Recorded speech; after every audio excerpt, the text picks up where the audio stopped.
কি হয়েছিল? কালকে এখন আমার এই বোনের মেয়েটার বার্থডে ছিল। হ্যাঁ, বার্থডে।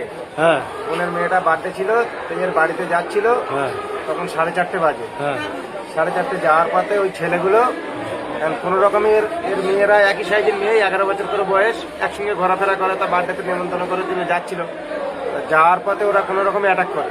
অ্যাটাক বলতে কোনো রকম গায়ে মাথায় হাত বুলি হয়ে যায়। কি ওর ওপর আগে থেকে টার্গেট ছিল সেটা তো আমি জানি না।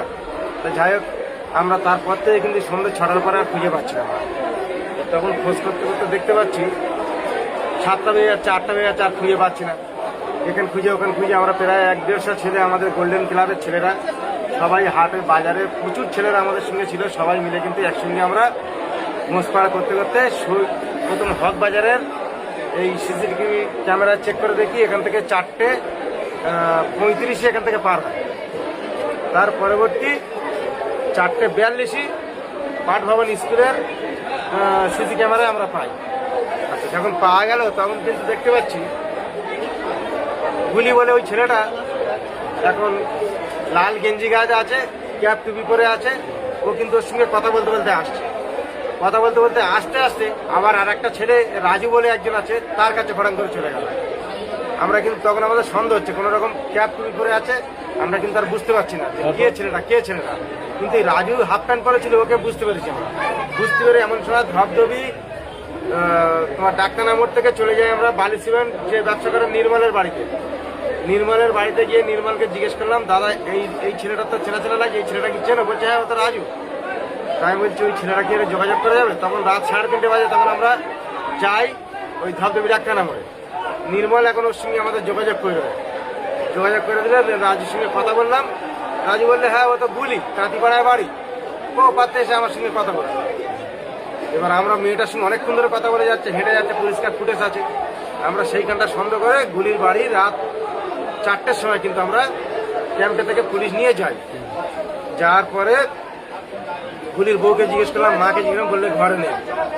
এবার আমরা অনেক একশো মতো ছেড়ে গেছি, ঘরে নেই। আশপাশে চারদিকে খুঁজছি। তা ফুটকারের আওয়াজ হওয়ার পরে আমরা কিন্তু ঘরে পুলিশ জোর করে ঢুকেছি। ওই জায়গাটা পুলিশ প্রচুর হেল্প করেছে।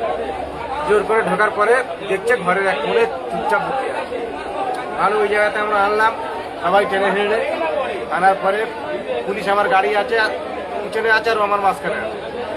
আমার বলছে দেখো, আমি তোমাদের কেস এক্ষুনি সলভ করে দেবো, আমার কেউ মেরুন। আমরা কি করবি? বলছে মেয়েটা আছে আমাদের কাছে, তোমরা মেয়েটার খোঁজে এসে বুঝতে পারছো, আমার মারধর করুনি, আমি এক্ষুনি বার করে দিচ্ছি। তোর সঙ্গে কে আছে? কবির আছে, দিবাকর আছে, আনন্দ আছে। ব্যাংকের পিছনে যে আনন্দ, আর কবির, দিবাকর আছে। 4 জনের নাম করে। তাই এইবার 4 জনের নাম করার পরে আর কে আছে? সূর্যগুড়ি ঘাটে সরকারের 4 দোকানের পাশে হচ্ছে তোমার বাপির ছেলে রাজা আছে। এই 5-6 জন আছে। সব কজন তুললাম। তোলার পর দিবাকর, কবিরকে আমরা খুঁজে পাইনি। না পাওয়ার কারণে এবার খুব মারধর করার কারণে এবার একটা বলছি। তা ভালো, এখন আগের একটা কথা গুলিয়ে গেছে, যেহেতু ওর বউ যখন বলেছে নেই, পুলিশ কিন্তু টেনে হেঁটে বার করে তারপর ওর বউর আমরা কি উল্টো পাল্টা একটু বলে এসছি। বলে আসার পরে ওর এখানে যখন নিয়ে এসছি, ও কিন্তু ওখান থেকে ব্যাক করে আমাদেরকে বলছে চলো, আমি কি বার করে দিচ্ছি, আমাকে মারধর করে। তা বলে ঠিক আছে চলো। পাদা খাল হেঁটে হেঁটে হেঁটে হেঁটে গিয়ে কোনো জায়গায় খুঁজে পেলাম না। এখান থেকে আছে, ওখান থেকে আছে, এখান থেকে মুখ দিয়ে আমরা থুয়ে দিয়েছিলাম। এখান থেকে গাঁজা খেয়ে পাতে গেছি, মেয়েটার মুখ দিয়ে থুয়ে দিচ্ছি।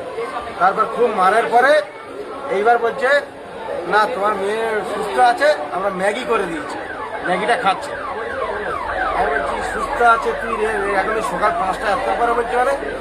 এবার সবাই মিলে বললো তাহলে তুই কি বার করে দিবি? বললে আমার একা নিয়ে চলাই বার বলে আমরা কিন্তু আলিপুরের ভিতরে সুরাজ ভাটা হয়ে ওখান থেকে যাচ্ছি অনিলের দিকে থাকে, যেদিকে একটা চওড়া মতন জায়গা। বাড়ি থেকে কত দূর? আমার বাড়ি থেকে 1 কিলোমিটার। ওখানে পুকুরে পাওয়া ছিল? পুকুরে গিয়ে দেখি চটের বস্তা মুখের ভেতর ঢুকে দেওয়া ছিল। আচ্ছা, কি ধর্ষণ করে মেরেছে? ওটা আমি ঠিক দেখিনি, যদিও আমি ওখানটা ভেঙে পড়েছিলাম আর দেখতে পাইনি। তবে যত সম্ভব আমার যতটুকু আইডিয়া স্যার, তোমার মেয়ে কোন ক্লাসে পড়ে? 6-এ পড়ে, ক্লাস 6-এ পড়ে। ঠিক আছে, নাম কি? তোমার নাম কি? আমার নাম নাসিরউদ্দিন লস্কর। হ্যাঁ, আমার নাম নাসিরউদ্দিন লস্কর, মেয়ের নাম রিমা লস্কর।